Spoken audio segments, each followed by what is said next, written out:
America పర్యటనలో ఉన్నారు. అక్కడ కారు ప్రమాదంలో గాయపడి చికిత్స పొందిన తర్వాత మెర్టిల్ బీచ్‌లో యూపన్ జూన్స్‌లో కొన్ని రోజులు విశ్రాంతి తీసుకొని తర్వాత న్యూయార్క్ మీదుగా లండన్ వచ్చారు. లండన్‌లో వాళ్ళు చూసినటువంటి విషయాలు, పర్యాటక ప్రాంతాలు వీటి గురించి మణి వివరిస్తోంది. అలా బాబా మణికి ఒక నియమం విధించారు. ఏమనంటే ఇంగ్లండ్‌లో ఉండగా మౌనం వహించమన్నారు మణిని. మళ్ళీ ఆవిడ ఇండియా చేరే వరకు అంటే అందరూ కూడా కలిసి ఇండియా వచ్చే వరకు నువ్వు మౌనం పాటించు అన్నారు మణికొక్కదానికే. అది మరి కారణము అంటే మనకి తెలీదు. బహుశా బాబా కారణాలు వేరే ఉంటాయి. హ్మ్. బయటికి తెలిసేదేమిటి అంటే మెహరాకు కొంచెం రిలీఫ్ కోసం. ముఖ్యంగా మణి గురించి, మణి మనస్తత్వం గురించి మనకు తెలుసు. ఎందుకంటే సుదీర్ఘంగా 600 పేజీల వరకు చదువుకున్నాం. ఈ 'జాయిస్ పాత్‌లో' ఆమె యొక్క స్వభావము, అలాగే ఆమె యొక్క నేచర్ ఎలా ఉంటిదో, ఎలాంటిదో కూడా మనము కొంత కాపోతే కొంతైనా గ్రహించగలిగాం. ఆవిడ ఎక్కువగా మాట్లాడుతూ ఉండేది. కాబట్టి ఎప్పుడూ వాగుతూ ఉండే మణికి ఈ మౌనం వహించమనడం అనేది కొంచెం ఇబ్బంది కలిగించింది. బహుశా మెహ్రాకు కొంత రిలీఫ్ కోసం బాబా ఆమెకు ఈ మౌనం విధించి ఉండవచ్చు. మరి ఇంక దేనికైనా అయ్యుండవచ్చు. మనకి తెలీదు. తర్వాత మణి తన తాను అబ్జర్వ్ చేసినటువంటి మౌనాన్ని గురించి మండలి హాల్‌లో చెప్తూ ఉండేది వచ్చిన ప్రేమికులందరికీ. అలా మౌనం వహించినప్పుడు బయట వాళ్ళకేం తెలుసు? తెలీదు మౌనము అనేది.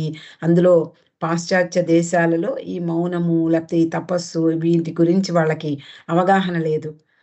కాబట్టి వాళ్ళందరూ మాట్లాడకపోతే ఆమెకు మాటలు రావేమో, మూగవనితేమో అని కూడా అనుకున్నారట. కాబట్టి ఆ విషయము బాబా ప్రేమికులతో చెప్తూ హాస్యంగా అనేక విషయాలు చెప్తూ ఉండేది. తన మౌనం గురించి. అందరూ జాలి చూపించారట ఆవిడ మీద. అయ్యో! పాపం మూగది, మాటలు రావు అని. రూబెన్స్ హోటల్‌లో ఉన్నారని మనం చెప్పుకున్నాము. భోజనానికి వెళ్ళినప్పుడు అక్కడ వెయిటర్ ఉంటారు గదా! ప్రధానమైనటువంటి ఆహ్వానించేవాళ్ళు. అతడు ఆమెను రాజకుమారిలాగా ఆహ్, ఎంతో మర్యాదగా తీసుకెళ్ళి కూర్చోబెట్టాట. మరి ఈవిడకి మాటలు రావు కాబట్టి నేను మెనూ చదువుతాను. మీకేం కావాలో ఆర్డర్ ఇవ్వండి. నేను మెనూ చదివేటప్పుడు ఏదైనా కావాలి అంటే తల ఊపండి చాలు నేను నోట్ చేసుకుంటాను అని చెప్పాడు. మెనూ గురించి మణికి తెలీదు. మరి అక్కడ హోటల్స్‌లో ఏమేమి వండుతారో, ఏముంటాయో మన వాళ్ళకి అవగాహన ఉండదు. మనకి ఎప్పుడు అందులో ఆ రోజుల్లో 1952 సంవత్సరంలో మాట ఇవన్నీ. సాధారణంగా ఎవరింట్లో వంటలు లేపోతే కనీసం ఆ ప్రాంతపు వంటలు తెలిసుంటాయి. తప్ప విదేశాలలో వండేటటువంటి వంటల గురించి వీళ్ళకి తెలీదు. మనకి కూడా తెలీదు. కాబట్టి అక్కడ అతడు చదివేటటువంటి మెనూ కార్డ్‌లో ఉండేటటువంటి వంటల గురించి తెలియదు. అవి ఎలా ఉంటాయో కూడా తెలీదు. చాలా పేర్లు కూడా విచిత్రంగా అనిపించాయి.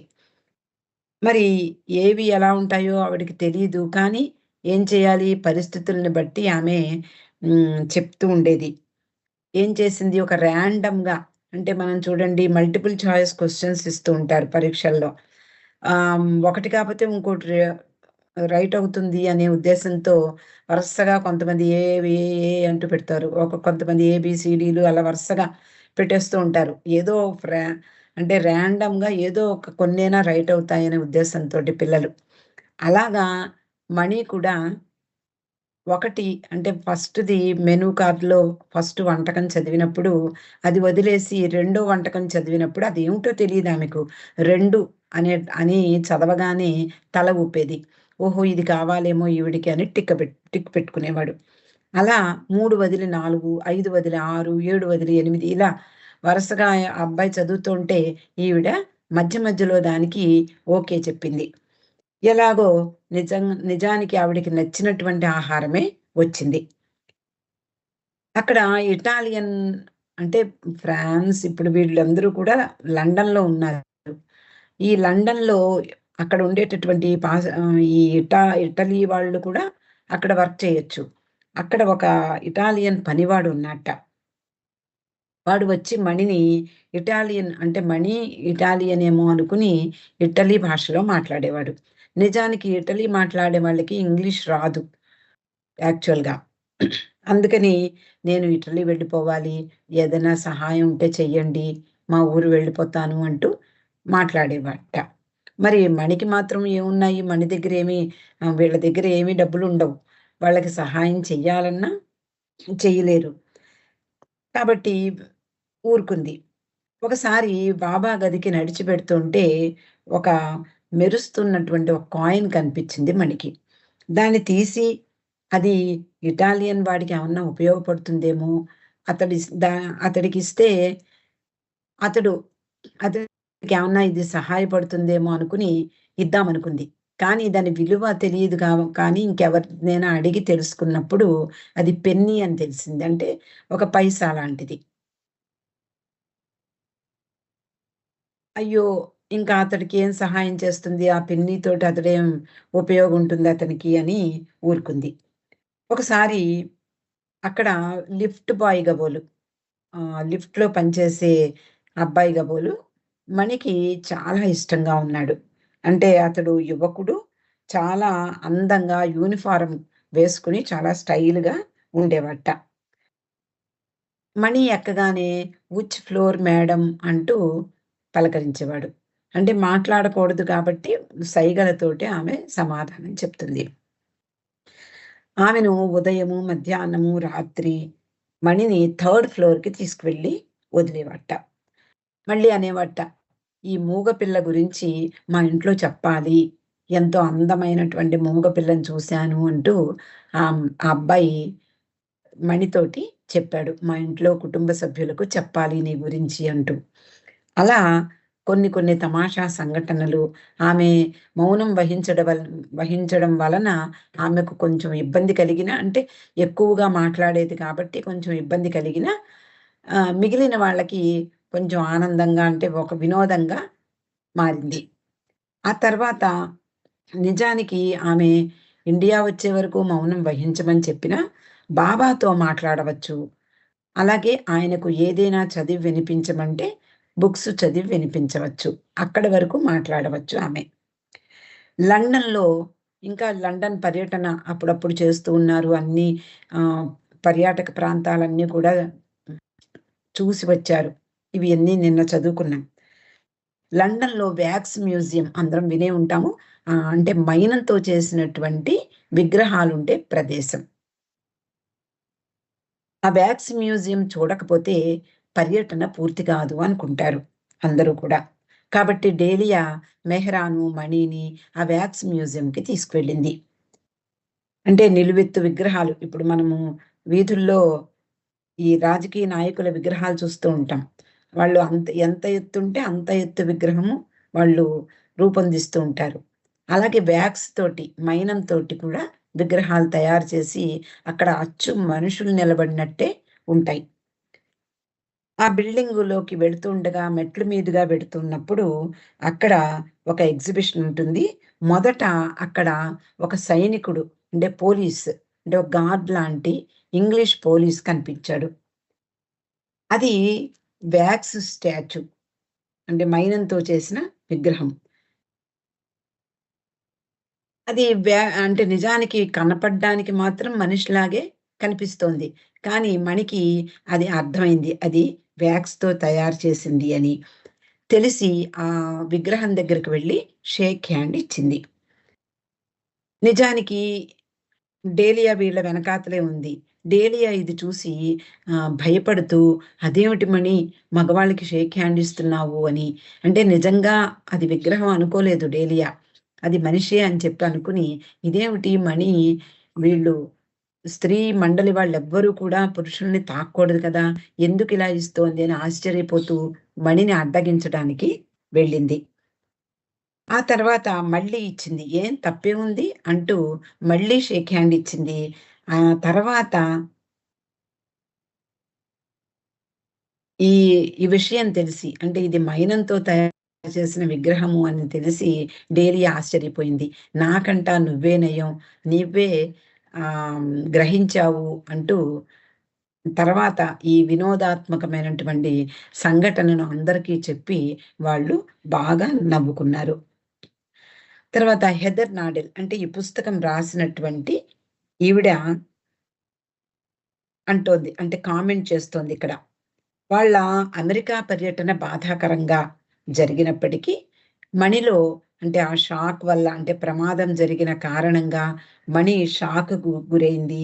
చాలా బాధ, విచారము అన్నీ కూడా ఆవిడలో ఉన్నప్పటికీ కూడా ఎప్పటికప్పుడు ఆవిడ ఉత్సాహాన్ని తెచ్చుకుని, ఆ స్ఫూర్తిని ప్రదర్శించేది. అలా సరదాగా ఆమె నలుగురితోనూ కలవడము, మౌనంగా ఉన్నా కూడా విపరీతమైనటువంటి అంటే భాషలు చేస్తూ సైగతో సైగలతో మాట్లాడుతూ అందరికీ వినోదాత్మకంగా వ్యవహరించేది. ఈ చూసినవన్నీ కూడా డైరీలో వ్రాసింది మణి.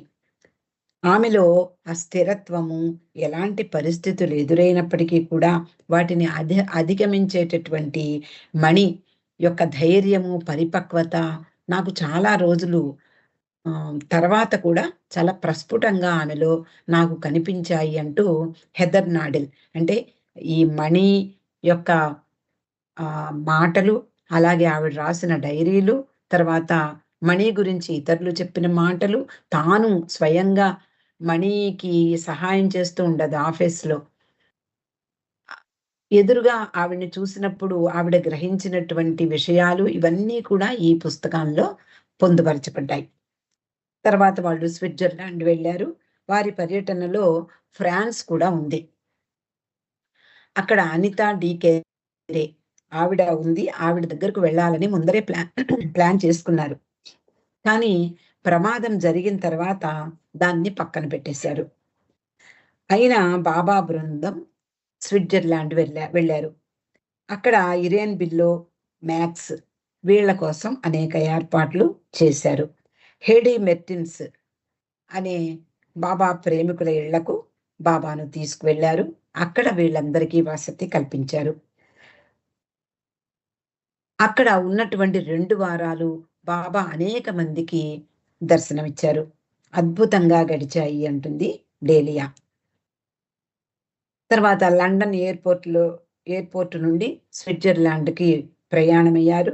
జూరిచ్ చేరుకునేటప్పటికి మధ్యాహ్నం 2 గంటలైంది. అక్కడ ఇరేన్ కలిసింది. కస్టమ్స్ వాళ్ళు వీళ్ళు తెచ్చుకున్నటువంటి ఒక బ్యాగ్‌ని ఓపెన్ చేసి చూసారట. అక్కడి నుంచి వీళ్ళందరినీ కూడా ఈ హేడీ మెర్టిన్స్ ఇంటికి తీసుకువచ్చేందుకు ఒక టాక్సీ డ్రైవర్‌ని మాట్లాడుకున్నారు. మంచి డ్రైవర్ దొరికాడు. ఆ తర్వాత ఒక రెస్టారెంట్‌లో లంచ్ చేశారు. అందమైనటువంటి ప్రకృతి దృశ్యాలను చూస్తూ కారులో వీళ్ళందరూ కూడా హేడీ మెర్టిన్స్ ఇంటికి ప్రయాణం చేశారు. హేడీ ఇల్లు చాలా చిన్నది, కానీ చాలా చక్కగా ఎంతో బాగుండేదట. బయట నుంచి చూస్తే అంటే ఆ ఇంటి బయట అనేకమైనటువంటి రెస్టారెంట్స్ ఉన్నాయి, లేక్స్ ఉన్నాయి. తర్వాత కలర్‌ఫుల్‌గా బోట్‌లన్నీ అంటే రంగురంగుల బోట్‌లన్నీ కూడా అందులో చేసుకుంటూ ఉండేవారు. వా ఆ నా ఆ సరస్సు చుట్టూ ఎర్రటి బెంచీలు కూడా కూర్చునేందుకు ఉన్నాయి. రోడ్డు పక్కన పూలు, అందమైన ఇళ్ళు అన్నింటినీ మణి తన డైరీలో పొందుపరిచింది. అక్కడ ఉన్నప్పుడు కారులో బయటకు వెళ్ళేవారు. ఇటలీ అంటే ఆల్ప్స్ పర్వతాలు. ఆ పర్వత శ్రేణులు ప్రపంచ ప్రసిద్ధిగాంచినవి. వాటిని చూసారు వీళ్ళు. తర్వాత ఒక సాయంత్రం ఫైర్ వర్క్స్‌ని కూడా చూసారు. మన దేశంలో లాగా దీపావళికి మాత్రమే వాళ్ళు కాల్చరు. వాళ్ళు ఏదైనా నేషనల్ అంటే వాళ్ళ దేశీయమైనటువంటి ఏదైనా ఉత్సవాలప్పుడు వాళ్ళు ఒకచోట అందరూ కూడి అక్కడే కాలుస్తారు. ఎటువంటి ప్రమాదాలు జరగకుండా ఓపెన్ ఏరియాలో కాలుస్తూ ఉంటారు. అక్కడ ఉండే వాళ్ళందరూ అవకాశం ఉన్న వాళ్ళందరూ కూడా వెళ్ళి దూరం నుండి చూస్తూ ఉంటారు. అలా వీళ్ళు కూడా ఫైర్ వర్క్స్ చూసొచ్చారు. మంచి ఇటాలియన్ మ్యూజిక్ అక్కడ ప్లే చేయబడుతూ ఉండగా, ఆ ప్రదేశమంతా కూడా చూసి మణి చాలా ఆనందంగా తన డైరీల్లో పొందుపరిచింది. సాయం సమయాల్లో బాబా దగ్గర ఉండడమే వాళ్ళందరికీ ఇష్టం. అందరూ బాబాతో కూర్చునేవారు. మణి తరచూ అంటే బాబాకు చదివి వినిపించవచ్చు ఆవిడ మౌనం అయినప్పటికీ. కథలు, అలాగే ఆధ్యాత్మిక పద్యాలు చదివేది. హేడే ఇంట్లో ఉండగా ఫిల్మ్ కూడా తీశారు. బాబా కాలు ఇంకా కట్టుతోటే ఉంది.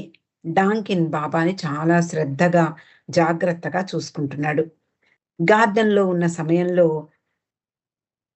ఈ మండలి స్త్రీలు, అలాగే అక్కడ ఉండేటటువంటి స్థానికులు అందరూ కూడా చాలా ఫోటోలు తీయించుకున్నారు. ఇరేన్ అక్కడే ఉంది. ఇరేన్ పెంచుకునేటటువంటి తెల్లని కుందేలు కూడా ఆ ఫోటోల్లో పడిందట. తర్వాతి రోజుల్లో మణి తను మౌనంగా ఉన్నప్పటికీ పిల్లలతో అక్కడుండేటటువంటి పిల్లలతో తాను ఎలా ఆడుకున్నది వివరించి చెప్పేది. బాబా సైగలు చూసి ఆయనను అనుకరించడం మనకి చాలా ఇష్టం. అంటే బాబా దేనికి ఏ విధమైన సైగ చేస్తారు, అలా చెయ్యడం మనకి చాలా ఇష్టం.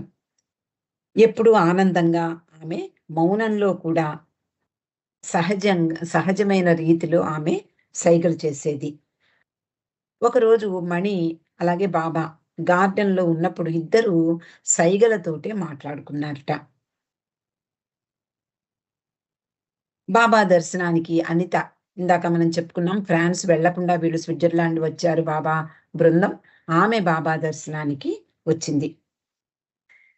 బాబాని, స్త్రీ మండలి వారిని కలిసింది. ఆమె ఈ లుకార్నో అంటే ఈ స్విట్జర్లాండ్ వీధుల్లో వీళ్ళందరిని నేను తీసుకువెడతాను అని చెప్పింది. వీళ్ళందరికీ బయట పర్యాటక ప్రదేశాలు అంటే బాబా అనుమతించారు, బాబా వెళ్ళమన్నారు కాబట్టి వాళ్ళు వెళ్లి చూసొచ్చేవారు కానీ యాక్చువల్‌గా వీళ్ళకి బయట ప్రదేశాల పట్ల అంత ఆసక్తి ఉండేది కాదు. అదే కనుక బాబాతో వెళ్ళమంటే ఆనందంగా వెళ్ళేవారు. ఎందుకంటే బాబా ఎక్కడ ఉంటే వాళ్ళకి అక్కడే ఆ పర్యాటక ప్రదేశం. వాళ్ళకి అంత పెద్ద విషయం కాదు. ఇది, అది చూద్దాము అని వాళ్ళకెప్పుడు ఉండదు. బాబాతోనే వారి జీవితం. ఆయనతో ఉంటేనే అంతా వాళ్ళకి ఆనందం. బయట ప్రపంచం ఏముంది? ఎలా ఉంది? వీళ్ళకి అవసరమే లేదు. అసలైంది బాబాతోటే ఉంది. బాబా సన్నిధిలోనే వాళ్ళు అన్నిటిని అనుభూతి పొందేవారు. బాబాతో నివసించడం, అలాగే ఆయన కొరకు పని చేయడం ఉంటే చాలు. వారి వారికి బయట ప్రపంచంలో నిమిత్తం లేదు. ఇతరుల వలె వాళ్ళకి బయట ఇవి చూడాలి, అవి చూడాలనే ఉత్సాహం ఉండదు. వారు కోరుకునేది ఏమిటి అంటే బాబాతో ఉండడమే. వారి జీవితానికి సరిపోల్చేటటువంటి ఆనందం బయటెక్కడ దొరుకుతుంది? భగవంతునితో సాన్నిధ్యం వీళ్ళకి ప్రతినిత్యము అనుభూతి పొందేది. అంతేగాని ఇలాంటి ఆనందం బయట చూసేటటువంటి దృశ్యాల్లో కనిపించదు. కానీ ఇటలీలో తిరిగినటువంటి ప్రదేశాల గురించి మణి తన డైరీల్లో పొందుపరిచింది. అందమైనటువంటి పర్వత ప్రాంతాలకు వెళ్ళారు. రెస్టారెంట్స్‌కి వెళ్ళారు. అక్కడ ఇరేన్ తల్లి కూడా వీళ్ళందరినీ కలిసింది. ఇటలీ గుండా ప్రయాణించి అందమైనటువంటి దృశ్యాలు, అక్కడ కనువిందు చూసే దృశ్యాలన్నీ కూడా వీళ్ళు చూశారు. అనేక వృక్షాలు, క్రిస్మస్ ట్రీసు, జలపాతాలు, చర్చి గంటలు, సిప్రస్ ట్రీస్, అలాగే గాడిదలు నడిపే బళ్ళున్నాయట. తర్వాత అడవి పూలు, చర్చి, శ్మశానం, వాటికి ఆనుకునే జలపాతం, ఇలా వాళ్ళు చూసినవన్నీ విషయాలు కూడా మణి తన డైరీల్లో వ్రాసిపెట్టింది. అక్కడ మనకి ఇండియాలో దొరుకుతుంది కానీ, ఇటాలీ ఐస్ క్రీమ్ అంటే కసాటా అని పేరు. ఆ రోజుల్లో అక్కడే దొరికేది. వాళ్ళందరూ కూడా ఈ కసాటా అనే ఐస్ క్రీమ్ తిన్నారు. అక్కడి నుంచి జెనీవాకి కార్‌లో వెళ్లారు. ఇండియాకి టికెట్స్ కోసం ప్రయత్నిస్తున్నారు. వాళ్ళకి టికెట్స్ దొరకలేదు. చాలా రోజుల వరకు ఎయిర్ ఇండియా స్ట్రైక్ చేస్తూ ఉంది. 2 రోజులు అక్కడ గడిపి చివరకు ఎలాగైతేనే కరాచీ వచ్చారు. కరాచీ మీదుగా ఇండియా వచ్చారు. బాబా యొక్క ప్రేమోజ్వల స్వేచ్ఛా జీవితం మండలి స్త్రీలకు ఒక నూతన ప్రపంచానికి తెర తీసింది అని చెప్పచ్చు. అంటే నవజీవనం తర్వాత పశ్చిమ దేశ పర్యటన, అక్కడ ఒక్లహామాలో కారు ప్రమాదం, ఆ తర్వాత ఇండియాకి తిరిగి రావడము, తర్వాత 1953, 1956 అంటే 3 సంవత్సరాల పాటు బాబా భారతదేశంలో వివిధ ప్రాంతాలలో పర్యటించారు. ప్రజా దర్శనాలిచ్చారు. హమీర్పూర్, ఆంధ్ర ప్రజల హృదయాలను స్పృశించారు.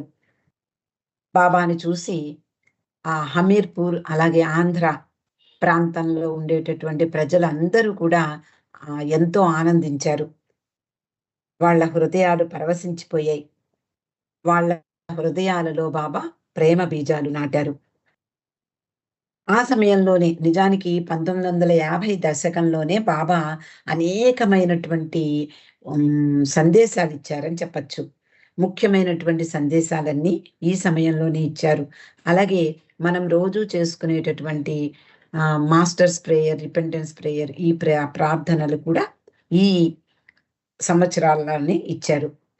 అలాగే తన అవతార తత్వాన్ని బాహాటంగా ప్రకటించారు. అంటే I am the highest of the high, I am the avatar of the age, Avatar Meher Baba. అప్పటి నుండే మనము అందరూ కూడా అవతార్ మెహర్ బాబా అని ఉచ్చరించడం జరుగుతోంది.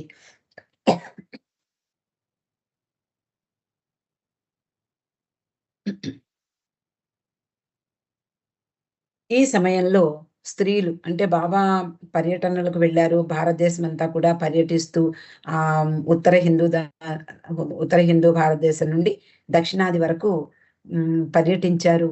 అనేక ప్రజా దర్శనాలిచ్చారు. అనేక సందేశాలు చెప్పారు. అనేక మీటింగులు పెట్టారు. అనేక విషయాలు జరిగాయి ఈ దశకంలో, 50 దశకంలో.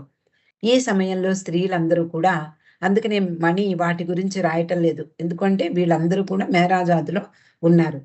ఈ స్త్రీలందరూ వెనకకు వచ్చి మెహరాజాద్‌లో బాబా కోసం వాళ్ళ పనులు వాళ్ళు నిర్వహిస్తూ ఉన్నారు. ఆ సమయంలో జరిగినటువంటి విషయాలన్నీ కూడా 1953వ సంవత్సరంలో మణి తన డైరీల్లో పొందుపరిచింది. ఆంధ్రాలో సుమారు 60,000 మందికి దర్శనమిచ్చారు బాబా. తర్వాత డెహ్రాడూన్ వెళ్లారు వీళ్ళందరూ. ఫిబ్రవరి 16న పింపల్గాం నుండి అంటే మెహరాజాద్ నుండి పూనా బయలుదేరి వెళ్లారు. అక్కడ నుండి బొంబాయి వెళ్లారు. అక్కడ నుండి హిమాలయాల పాదాల వద్ద ఉన్నటువంటి డెహ్రాడూన్ వెళ్లారు. చాలా చలిగా ఉంది. అంటే ఫిబ్రవరి మాసం కాబట్టి విపరీతమైనటువంటి చలి. తర్వాత వారు ముస్సోరీ కూడా వెళ్లారు. అది డెహ్రాడూన్‌కి ఇంకా పైన పర్వత ప్రాంతంలో మీద ఉండేటటువంటి ప్రాంతం. నీలి కొండల వెనుక ఉన్నటువంటి అద్భుతమైనటువంటి అందాలను వీళ్ళు చూశారు. మంచుతో కప్పబడినటువంటి పర్వత శ్రేణులు కనువిందు చేశాయి. గులాబీ తోటలు, పైన్ ట్రీసు ఇవన్నీ కూడా చూశారు. ఆ చూసిన విషయాలు ఎంతో అందంగా మణి తన డైరీల్లో వర్ణించింది. ఈ పర్యటనల్లో నాకు ప్రియమైనవి 5 విషయాలున్నాయి అని మణి చెప్తోంది. ఆ 5 విషయాలు ఏమిటా? Peter, Sheba, at the end of their stay God speaks, master's prayer, highest of the high. ఈ 5 విషయాలు నాకు అత్యంత ప్రియమైనవి అంటూ మణి చెప్పింది. ఈ అత్యంత ప్రియమైనటువంటి 5 విషయాల్లో మొట్టమొదటిది పీటర్. ఈ పీటర్ విషయం ఏమిటో రేపు తెలుసుకుందాం. అవతార్ మెహర్ బాబాకి జై.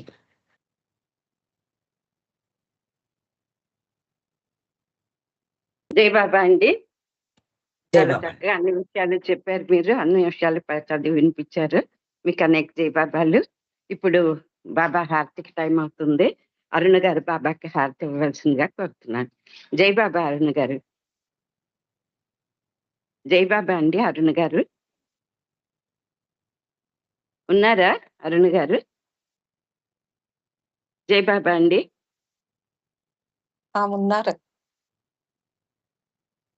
జయబాబా అరుణ్ గారు సిహెచ్ లక్ష్మి గారు ఉన్నారా అండి? లేనట్టున్నారు. జయబాబా అండి బాలరాజు గారు మీరు బాబాకి హారతి ఇవ్వండి. జయబాబా బాలరాజు గారు జయబాబా అవతార్ అండి की जय। జయబాబా देवादिदेव प्रेम स्वभाव प्रभु मेहरु बाबा प्रियतमा मनसु आरति दे प्रियतमा మనసు ఆరతిదే ప్రేమ జ్యోతి మా హృది వెలిగించు కామ క్రోధముల మది తొలగించు దామను వీడక నిన్ను ప్రేమించు దామును వీడక నిన్ను ప్రేమించు మము కరుణించవయ్యా ప్రియతమా మనసు ఆరతిదే ప్రియతమా మనసు ఆరతిదే నీ దివ్య నామమే పదిని స్మరించు నీ దివ్య రూపమే హృది తిలకించు నీ దివ్య పదములే ఆరాధించు నీ దివ్య పదములే ఆరాధించు మము కరుణించవయ ప్రియతమ మనసు ఆరతిదే ప్రియతమ మనసు ఆరతిదే అహంకారము ఆరతి కాగా ఇహమే పరమై ప్రకాశించగా పాయి శరణు సాయుజ్యము పొందగా పాయి శరణు సాయుజ్యము పొందగా మము కరుణించవయ ప్రియతమ మనసు ఆరతిదే ప్రియతమ మనసు ఆరతిదే